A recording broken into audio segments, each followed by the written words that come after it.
Hello everyone, मेरा नाम है ईशा अग्रवाल और मैं सुनाती हूँ आप लोगों को कहानियाँ। और हम सुन रहे थे कहानी नज़ाकत। लास्ट एपिसोड में आपने सुना कि ईशान और ये जितने भी लोग हैं ये सब एक गेम खेलते हैं। इसमें कुछ कुछ ईशान और आकाश थोड़ा ड्रिंक कर लेते हैं और अनन्या भी, ये तीनों बहन भाई कुछ थोड़ा बहुत ड्रिंक कर लेते हैं, लेकिन स्टिल ये अभी भी अपनी लिमिट्स में थे। ईशान को न जाने आज क्या होता है कि वो स्वरा से डांस के लिए पूछता है। अब उसके आगे ईशान के डांस के पूछने के बाद स्वरा थोड़ी तो शौक थी, क्योंकि इस तरह आज ईशान ने सामने से आके इससे डांस के लिए पूछा, वो भी सबके सामने। स्वरा ईशान को ही देख रही थी। स्वरा को न जाने क्या होता है कि वो ईशान की आंखों में खो सी जाती है। ईशान की आंखें जो थोड़ी नशे में होने की वजह से थोड़ी लाल थी, जितनी वो सुंदर पहले थी अब वो और भी ज़्यादा सुंदर लग रही थी उसे। ईशान की आंखों में एक अलग ही किस्म की सच्चाई थी।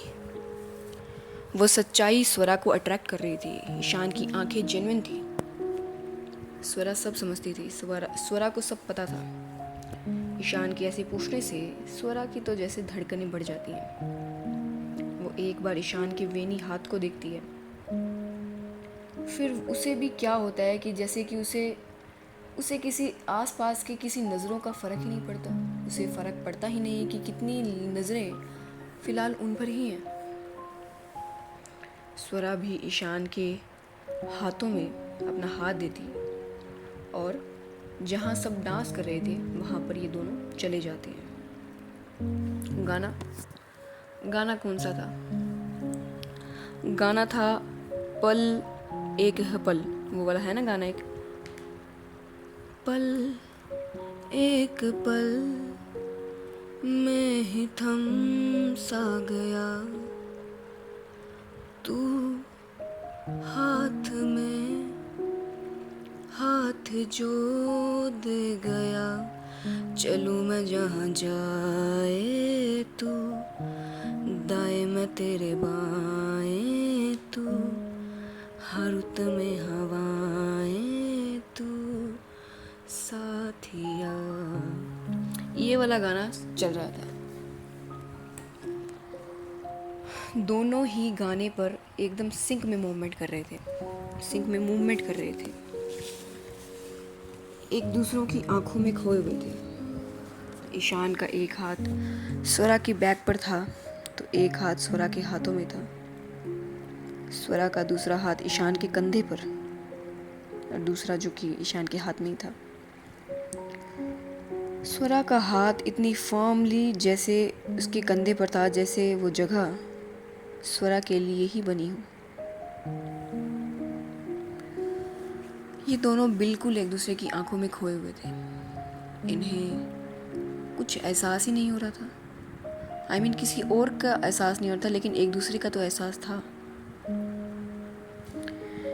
ये गाने की धुन में इतने लगन हो गए थे कि इन्हें पता ही नहीं चला कि क्या हो रहा है। स्वरा ईशान के पीछे से एक चेतावनी भरी आंखों से तान्या को देखती है। तान्या कंपनी की रिसेप्शनिस्ट, जो ईशान के साथ फ्लर्ट करने से कभी भी मौका नहीं छोड़ती। एक्चुअली ईशान खुद एक फ्लर्ट था, बट स्टिल ईशान एक हेल्दी फ्लर्टिंग करता था, लेकिन तान्या का टू मुश था। तान्या थोड़ा ओवर हो जाती थी या थोड़ा ज़्यादा करती थी, वो जो कि हेल्दी से टॉक्सिक हो जाता था। तान्या से तो ईशान भी बचा करता था और ये बात सब जानते थे। यहाँ स्वरा अपनी आंखों से ही तान्या को चेतावनी दे देती है। सभी नज़रें, जो आसपास के जितने भी एम्प्लॉयज़ थे, सभी लोग इन्हें ही देख रहे थे। इनकी जो केमिस्ट्री थी, कह रहे हैं ना, द केमिस्ट्री इज़ केमिस्ट्रिंग, ये इन दोनों के साथ अभी हो रहा था। वंश भी इनकी केमिस्ट्री समझ रहा था। जैसे कि वो पहले कह रहा था कि वो ईशान और स्वरा की अप्रूवल लेगा, मतलब इन दोनों को देखेगा कि वो सच में एक दूसरे को पसंद करते हैं या नहीं। अभी ये मोमेंट देखकर अप्रूवल देते हुए अपना सर हल्के से हाँ में हिलाता है कि जैसे हाँ, अब मैं देख पा रहा हूँ। अनन्या अनन्या अपने भाई का ये वाला साइड देखकर बहुत खुश थी। उसे हमेशा से ही था कि वो अपने भाई को खुश देखे, कभी कुछ अपने लिए करता हुआ देखे। आज वो फाइनली अपने भाई को इस तरह करते हुए देख रही थी। अनन्या खुश थी। यहाँ टीम बी, अंशी और रिया, ये सब एक दूसरे को कोहनी मारकर सबको बता रहे थे कि देखो सामने देखो यार, ये कितने प्यारे लग रहे हैं साथ में। मतलब ये चल रहा था सबके बीच में। सबके फेस पर एक प्यारी सी स्माइल थी, सब इन्हें ही देख रहे थे। रिया अपने फ़ोन में से इन्हें रिकॉर्ड कर रही थी। काफ़ी लोग इन्हें रिकॉर्ड कर रहे थे। माहिरा भी स्वरा और ईशान को देखकर बहुत खुश थी। और आकाश भी इन्हें देखकर बहुत खुश था। इन्हें देखने के बाद आकाश एक नज़र माहिरा को देखता है। माहिरा जो कि स्वरा और ईशान को ही देख रही थी। माहिरा के चेहरे पर स्माइल थी।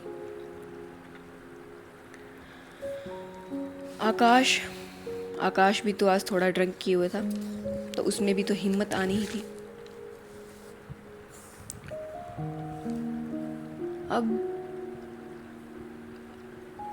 अब ये सीन था कि आकाश अपनी चाहकर भी नज़रें माहिरा से हटा ही नहीं पा रहा था।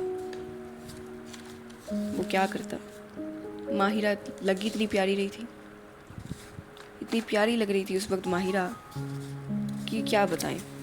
आकाश अपने आप को रोक नहीं पाता और वो माहिरा की तरफ बढ़ता है और अपना हाथ आगे करके कहता है, क्योंकि उसमें भी हिम्मत आ गई थी एक ड्रिंक की वजह से। अपना हाथ आगे करते हुए कहता है, would you like to dance with me miss Mahira. वही सच्चाई आकाश की भी नज़रों में थी। आकाश की नज़रों में सच्चाई के साथ साथ कुछ अलग फीलिंग्स भी थी। एक अलग ही किस्म की गहराई थी, एक अलग ही किस्म की खुशी भी थी। माहिरा जो आकाश के पहले ड्रिंक करने की वजह से, यानी कि उन सवालों की वजह से तो थोड़ा गुस्सा थी, अब वो आकाश के डायरेक्ट इस तरह डांस के सवाल से थोड़ा शाय फील करती है। थोड़ा गुस्सा भी थी, लेकिन थोड़े नखरे भी दिखाती है, थोड़ा शाय फील करती है। बट वो भी आकाश के साथ डांस के लिए उतर जाती है। अब सीन ऐसा था कि सबकी नज़रें इन दोनों कपल्स पर ही थी। सब इन्हें ही देखे जा रहे थे। यहाँ स्वरा और ईशान, ये दोनों एक दूसरे की तरफ ही देखे जा रहे थे। दोनों ही ऐसे शख्स जिनके गार्ड्स, जिनकी वॉल्स बिल्कुल हाई है, लेकिन स्टिल आज दुनिया की परवाह करे हुए बिना सबके सामने खुलकर अपने इमोशंस को जी पा रहे थे एक दूसरे के साथ। यहाँ दोनों की ही आंखें भरी थी इमोशंस से। एक दूसरे की देखते हुए, नज़रों को देखते हुए ईशान की नज़रें थोड़ा धीरे धीरे करके नीचे की तरफ जाती, स्वरा के लिप्स की तरफ। ईशान की नज़रें से स्वरा समझ रही थी ईशान कहाँ देख रहा है। स्वरा सब समझ रही थी, और ये देखते ही स्वरा की जैसे धड़कनें और भी तेज़ हो गई। ईशान को पता नहीं क्या होता है कि वो धीरे धीरे अपना फेस स्वरा के पास लाने लगता है। आज न जाने कौन सा सुरूर इन पर चढ़ा था, ये क्या इमोशंस थे जो इन्हें ऐसा करने पर मजबूर कर रहे थे। स्वरा ये देख रही थी, समझ रही थी, और इस तरह ईशान को अपने पास आता देखकर स्वरा की आंखें अपने आप ही बंद हो जाती हैं। इन्हें कोई खबर नहीं थी कि कितनी आंखें फिलहाल इन पर ही टिकी हुई हैं, लेकिन ये तो अपनी ही दुनिया में गुम थे। जैसे कि दोनों ही रिदम के साथ मूवमेंट कर रहे थे, जो गाने का रिदम है उसके साथ मूवमेंट कर रहे थे। यहाँ जितने भी लोग इन्हें देख रहे थे वो अपनी गर्दन जैसे चीयर अप कर रहे हैं कि यस यस यस, फाइनली। मतलब जैसे जैसे ईशान स्वरा की तरफ जा रहा था तो सबकी नज़रें और भी ज़्यादा बड़ी हो गई और उन्हें ही एकदम फोकस से देखने लगेगी। यहाँ ईशान स्वरा के फेस के बिल्कुल पास आकर 2 मिनट स्वरा के फेस को गौर से देखता है कि स्वरा की आंखें बंद हैं। इस पल को महसूस करते हुए स्वरा के साथ उसे आज ऐसा सुकून महसूस होता है जो उसे 9 साल में पहले नहीं हुआ, जो उसे 9 साल में पहली बार हो रहा था। ईशान के लिए ये जो फीलिंग्स थी, इसके बारे में कुछ वर्ड्स में, इसको सिर्फ वर्ड्स में बांधना ईशान के लिए शायद पूरा नहीं आए। इस तरह स्वरा को अपने सामने देखकर उसकी आंखें अपने आप ही नम हो जाती हैं, क्योंकि इसके आगे का स्टेप वो शायद नहीं ले सकता था, वो नहीं ले पा रहा था, उसमें शायद इतनी हिम्मत नहीं थी, या शायद ईशान ने अपने आप को इतनी इजाज़त ही नहीं दी थी। ईशान इसी तरह अपनी नम आंखों से स्वरा को ही देखने लगता है कि ये इंसान, इसके सामने वाला जो इंसान, वो ईशान के अंदर ऐसी फीलिंग्स जगा रहा है जिसके बारे में ईशान को पता ही नहीं था कि वो एग्जिस्ट भी करती हैं।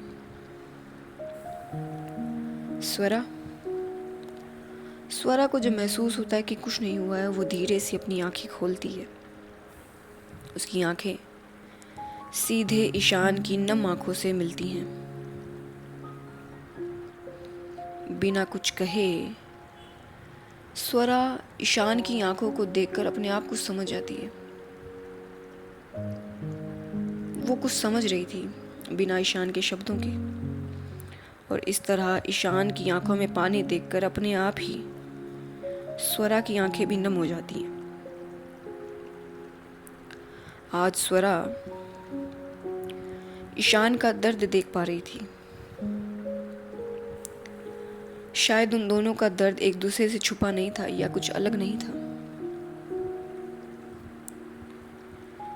इस पल को दोनों ही समझ पा रहे थे। दोनों जानते थे कि सामने वाला इंसान उतना ही टूटा हुआ है जितना कि वो खुद टूटे हुए हैं। शायद दोनों ही इस पल को जानते थे कि दोनों को इसके सामने कुछ भी करने की, इसके बाद कुछ भी करने की इजाज़त नहीं है, और ये इजाज़त ये इन दोनों ने अपने आप को ही रोका हुआ है। ये अपने आप को इतनी इजाज़त नहीं दे सकते कि ये सामने आगे कुछ और कर पाए। इन दोनों में ही इतनी हिम्मत नहीं थी। दोनों ही टूटे हुए थे। ईशान से शायद आज ये जो इमोशंस है ये बर्दाश्त नहीं हो पाते, और वो अपना फोरहेड स्वरा के फोरहेड से लगाता है और उसकी आंखें बंद हो जाती हैं। आंखें के बंद होने की वजह से ईशान की आंखों के कॉर्नर से एक छोटा सा आंसू धीरे धीरे सरकता हुआ निकलता है। ये देखकर स्वरा के दिल में एक अलग ही किस्म का दर्द उठता है। वो कुछ नहीं कर पा रही थी, या कुछ, क्योंकि वो कहते हैं ना कि आप सामने वाले इंसान को समझ कर भी कुछ नहीं कर पाते, वैसा ही शायद स्वरा के साथ था। क्योंकि अगर उसे पता होता कि इस पल में क्या करना होता है तो वो खुद ही ना कर लेती। स्वरा भी कुछ नहीं कर पाती, और वो भी अपनी आंखें बंद करके उस पल को महसूस करने लगती है और मन में कहती है,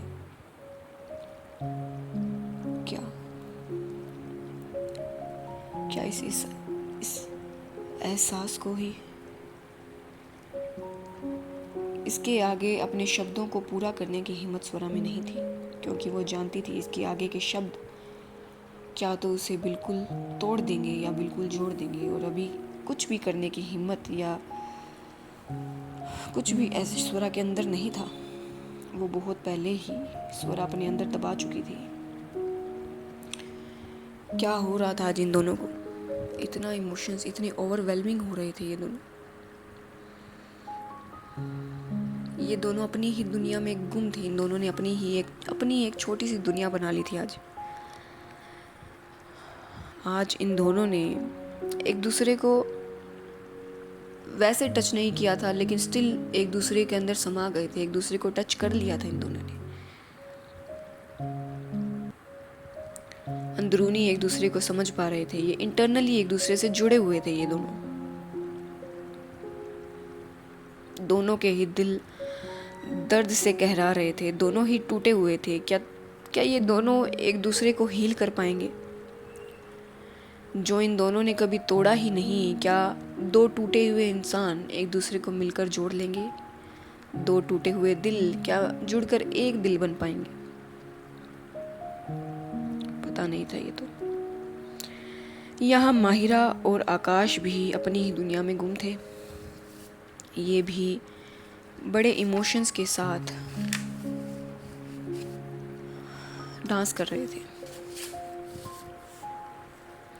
एक दूसरे की आंखों में गुम थे। इसी तरह सभी कपल्स, वहाँ जितने भी कपल्स थे, लोग थे, वो अपने अपनी दुनिया में गुम थे, अपने अपने वर्ल्ड में गुम थे। क्या यही सुकून नहीं है? क्या यही हमें नहीं चाहिए कि इस शोर भरी दुनिया में हमें एक ऐसा सुकून मिले जिसे छोड़ने का कभी मन ही ना करे, जिससे हमें कभी बाहर निकलने का मन ना करे। ऐसा ही कुछ ये था। माहिरा और आकाश भी ऐसा ही फील कर रहे थे। जब सब अपनी अपनी दुनिया में, अपनी अपनी धुन में गुम थे, अपनी अपनी मस्ती में गुम थे, यहाँ इन सब से दूर थोड़े ही डिस्टेंस पर एक इंसान, एक प्रॉपर ब्लैक आउटफिट में एक इंसान जिसने एक ब्लैक कलर की कैप पहनी हुई थी, इस सब सीन को अपने कैमरे में कैद कर रहा था। उसकी आंखें बहुत ज़्यादा तीखी थी। उसके कैमरे के पीछे जो उसका फेस था, उस पर एक डेविल स्माइल थी। वो ये सब रिकॉर्ड कर रहा था अपने फेस पे, अपने कैमरा से। और उसके कान के नीचे एक टैटू था, और उसने कान के अंदर एक बाली पहनी हुई थी।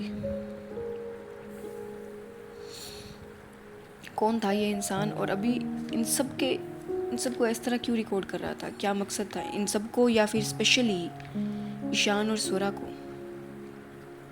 क्या मकसद था उसका? क्या करना क्या चाहता था? नहीं पता, लेकिन वो सब रिकॉर्ड कर रहा था, सब देख रहा था। क्या वो ईशान और स्वरा को फॉलो करते हुए यहाँ आया था? नहीं पता, हमें कुछ नहीं पता। और इसी तरह सबकी रात पूरी हो जाती है। सब अपनी अपनी जगह सो जाते हैं, सोने चले जाते हैं, सब अपने अपने टेंट में जाते हैं। आकाश लास्ट में माहिरा के साथ डांस करते हुए ही पास आउट हो गया था। माहिरा और वंश उसे टेंट में लेकर गए थे। यहाँ अनन्या भी रात को बहुत खुश थी, और ड्रिंक की वजह से वो भी पास आउट हो गई थी। और अनन्या को ईशान और स्वरा मिलकर टेंट तक पहुंचाते हैं।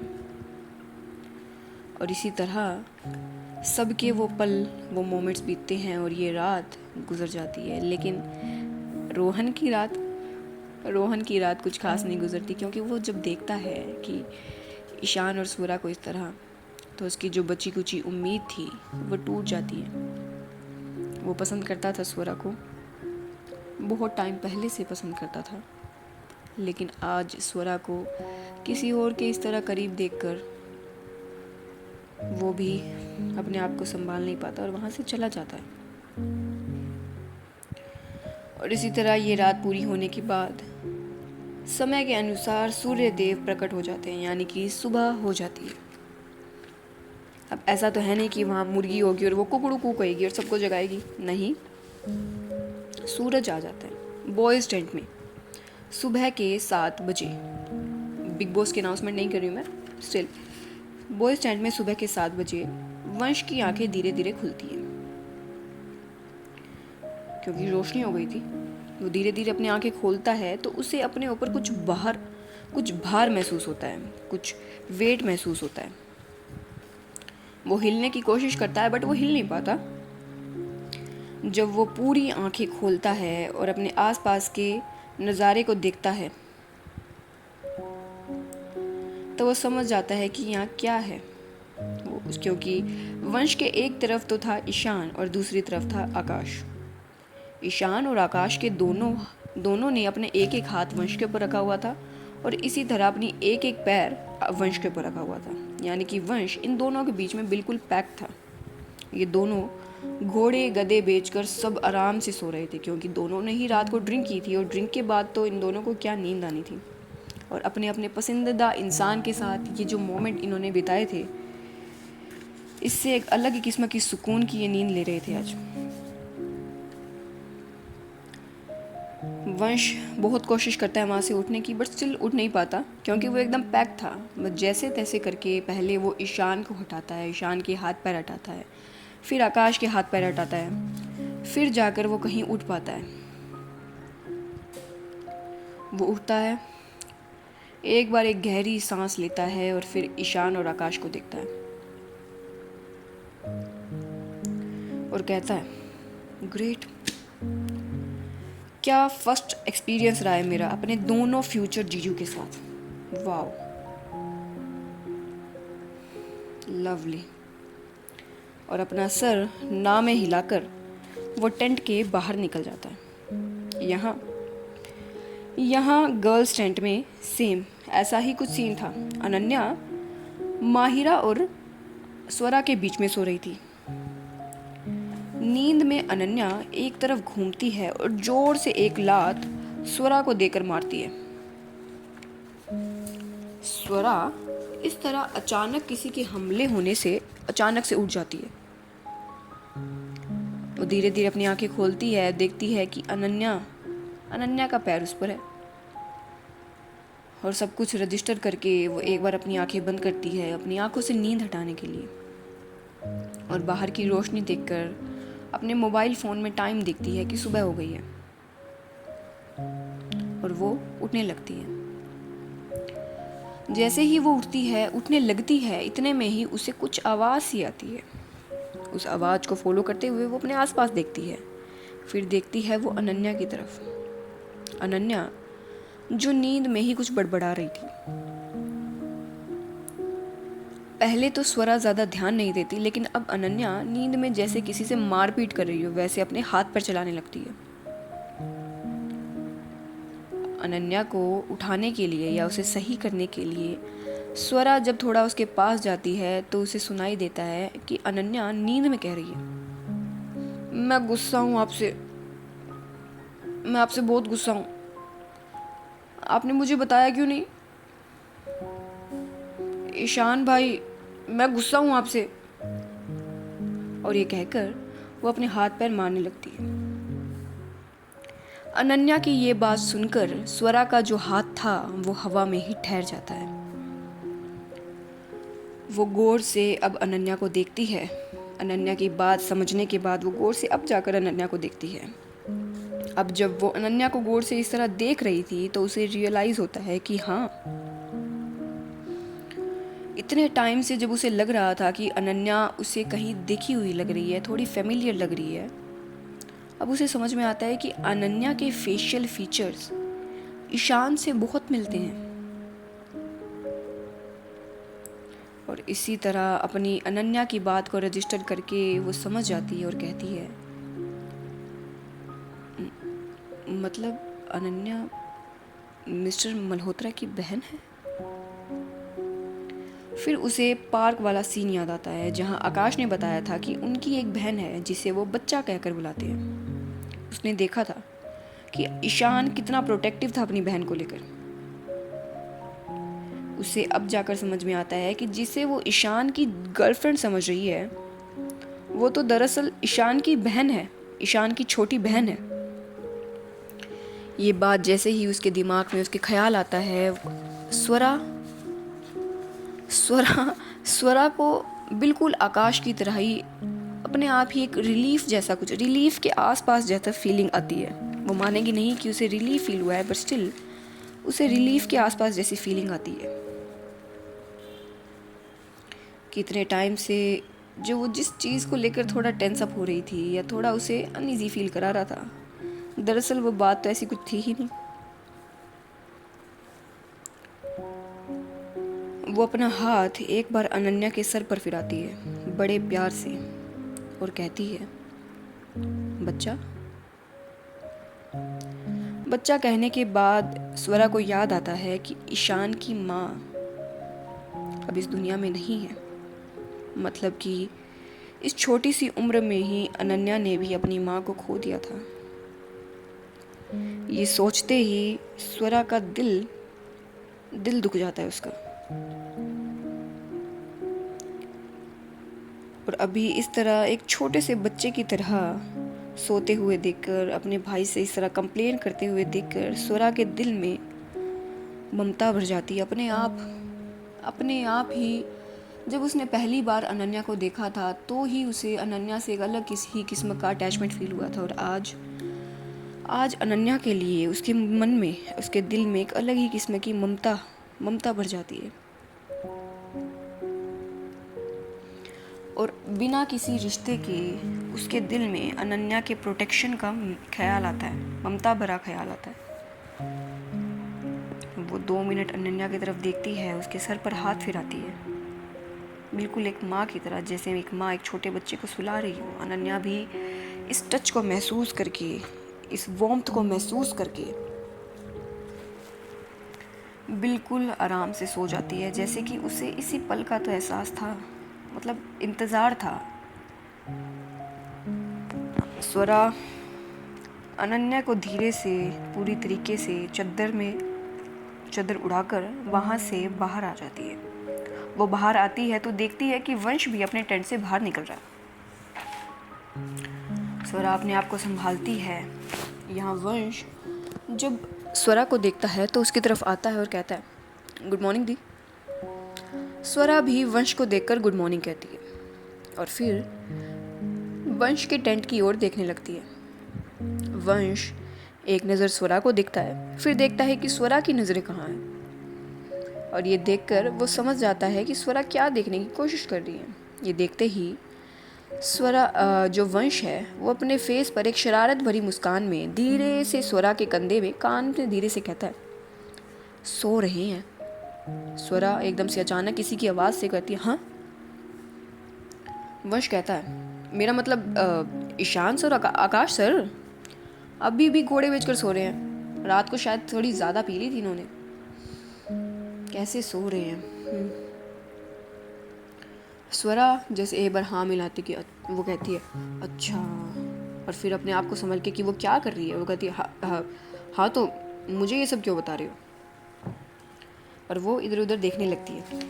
वंश अपने फेस पर एक स्मर्क लाते हुए कहता है, नहीं, मुझे लगा आपको जानना होगा, आप बार बार टेंट की तरफ जो देख रही थी ना, इसीलिए। अब वंश का ये बात सुनकर स्वरा घूर के देखती है और बोलती है, शट अप। और ये कहकर वो वहाँ से चलती है।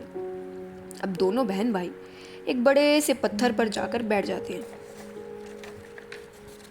वंश 2 से 3 पानी की बोतल लाता है पासी से, मतलब जो वहाँ पर वो कैंप उन्होंने टेंट्स लगाए हुए थे, तो वहाँ पर सब चीज़ की वो थी ना, फैसिलिटी थी। तो आकाश, जो वंश है, वो वहाँ से पानी की बोतल लाता है। एक बोतल स्वरा को पकड़ाता है और दूसरी बोतल से उसके पास ही बैठकर पानी पीते हैं। ये दोनों ही इसी तरह पानी पीते हैं।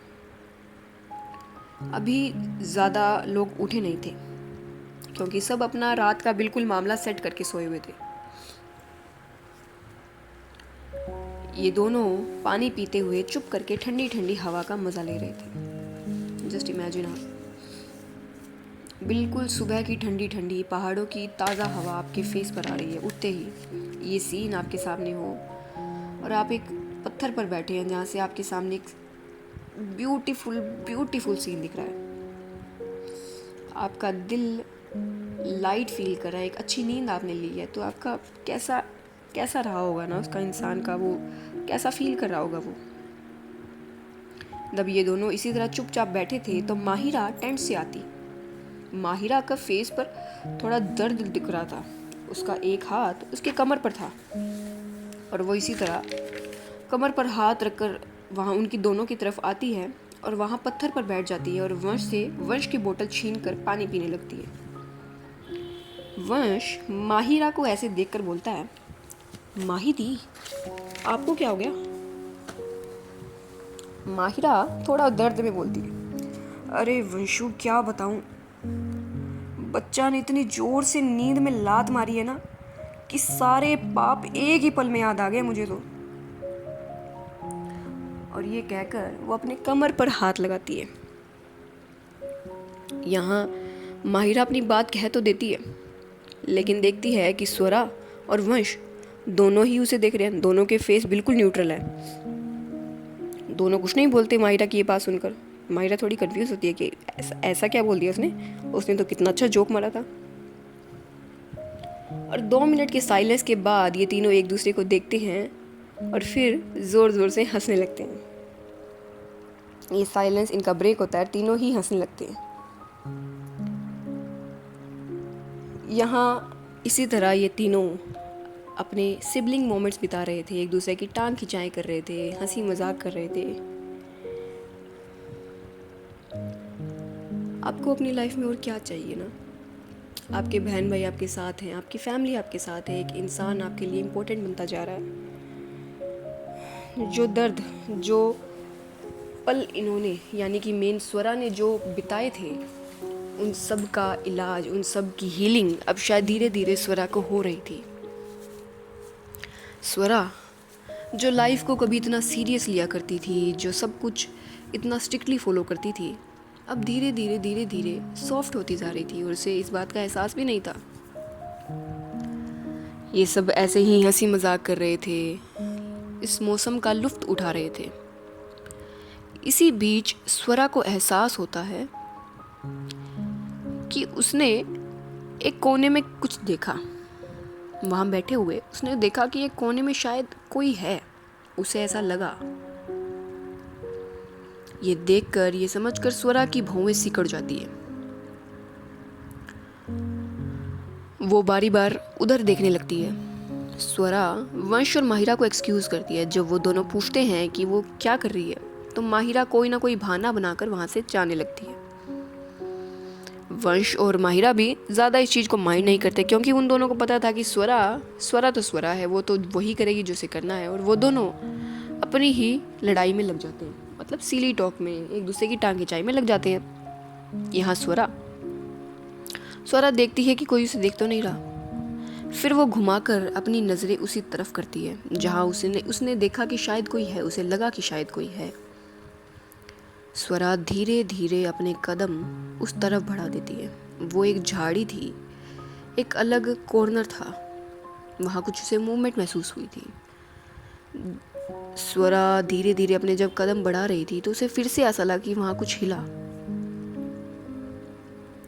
और स्वरा के कदम अपने आप ही वहाँ की तरफ हो जाते हैं। स्वरा को एहसास नहीं होता कि वो देखते देखते थोड़ा टेंट के जो एरिया है उससे थोड़ा सा दूर आ गई है, थोड़ा सा दूर।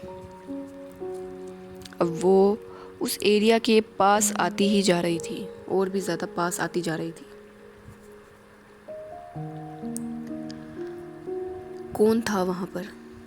क्या ये वही इंसान था जो कल रात को इन सबको देख रहा था? क्या इस तरह स्वरा का वहाँ जाना सेफ होगा? क्या होगा वहाँ पर, ये हमें नहीं पता। अब हम देखते हैं कि अगले एपिसोड में देखते हैं कि आगे क्या होने वाला है स्वरा के साथ। स्वरा अब आगे क्या, वहाँ पर कौन होगा कौन नहीं होगा, स्वरा ने क्या देखा है हमें नहीं पता। तो हम देखते हैं अगले एपिसोड में कि स्वरा ने क्या देखा। और कैसे लग रहे हैं आप लोगों को एपिसोड नज़ाकत के। अब मेन ट्विस्ट आ रहे हैं, अब फीलिंग्स ज़्यादा उमड़ कर आ रही हैं। अब बताओ कि आपको एपिसोड्स कैसे लग रहे हैं। मेन तो हमारा मेन मोटिव यही है कि हमारा चैनल जो स्टार्ट करने का मेन मोटिव यही था कि हम कंफर्ट फील कराएं, एक दूसरे को कंफर्ट फील कराएं।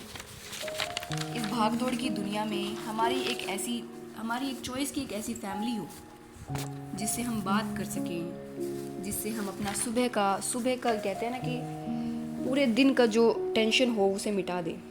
मुझे यही फैमिली चाहिए थी, एक खुद की फैमिली। ये मुझे बनानी थी, जिसकी जर्नी मैंने शुरू कर दी है। इट्स जस्ट दैट कि मेरा मेन मोटिव कुछ ऐसा नहीं है कि मैं कुछ बहुत वो करूं या कुछ, मतलब जैसा आप समझ रहे हैं। मेरा मेन मोटिव हमेशा से ही सिंपल था, अभी भी वही है कि हम एक दूसरे से बात करें, एक दूसरे के इमोशंस को बांटें, साझा करें। आप अपने बारे में कुछ बता दो, मैं अपने बारे में कुछ बता देती हूँ, लेकिन ऐसा नहीं। एज कहते हैं ना कि स्ट्रेंजर से कुछ अपने दिल की बात कहने से अपना दिल हल्का हो जाता है। जो बात शायद कोई अपना ना समझ सके, वो स्ट्रेंजर समझ लेता है। तो क्यों ना हम भी अपनी एक स्ट्रेंजर्स की एक ऐसी फैमिली बनाएं जहाँ पर हम सब एक दूसरे की बातें सुनते हैं, उसे समझते हैं, उसे फॉर ग्रांटेड नहीं लेते ना, और सबको रिस्पेक्ट करते हैं। अगर कोई गलत है तो उसे गलत बताते हैं, किसी को एडवाइस की ज़रूरत है तो एडवाइस बताते हैं, किसी को अपना दुख बांटना है तो उसका दुख सुनते हैं, किसी को अपनी खुशी भी बांटनी है तो खुशी भी सुनते हैं ना। बस यही मोटिव था मेरा। इट्स जस्ट दैट कि मेरी लाइफ में बहुत लोग हैं। मैं एक जॉइंट फैमिली से बिलोंग करती हूँ, मेरी एक जॉइंट फैमिली है, लेकिन स्टिल इतने लोग आसपास होने के बावजूद मुझे अलोन फील होता है। अलोन और लोनली में फ़र्क होता है। मुझे कभी भी आज तक, पहले होता था कि मुझे लोनली फील होता था, बट अभी कुछ चीज़ें समझने के बाद, कुछ एहसास होने के बाद, अभी पता चल रहा है कि मैं अब अलोन हूँ, लोनली नहीं हूँ, और मुझे ये अलोननेस पसंद आ रही है।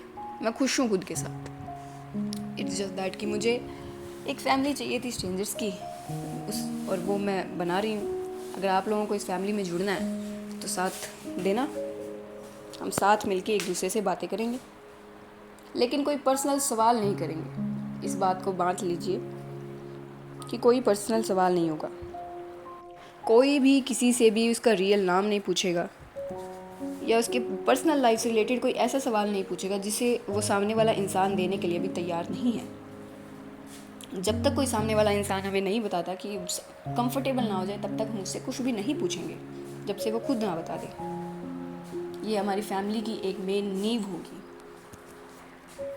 और कोई किसी को स्टॉप नहीं करेगा। अगर कोई आगे जाके फ्यूचर में जब हमारी फैमिली और भी बड़ी होगी तो कोई भी किसी को स्टॉप नहीं करेगा। बस स्टिल एक दूसरे की बातें सुनेंगे कि आज पूरे दिन में क्या हुआ, क्या नहीं हुआ, राइट। पूरे दिन की भसड़ जो अपने दिमाग में मैसअप है उसे निकाल देना है, बस यही सीन है और कुछ नहीं, ठीक है। बाकी स्टोरी के बारे में फ़ीडबैक ज़रूर बताना कि कैसी लग रही है, कैसी नहीं लग रही, कहीं बोरिंग तो नहीं हो रही। क्या आपको लग रहा है कि बोरिंग हो रही है? अगर बोरिंग हो रही है तो भी प्लीज़ मुझे बता दो कि हाँ थोड़ा लग रहा है। बाकी जो भी हम देख लेते हैं। बाकी थैंक यू। इसी तरह आप लोग सपोर्ट करते रहो और सुनते रहो कहानी। चलो ठीक है, bye, tata. I'll just me go pairing off.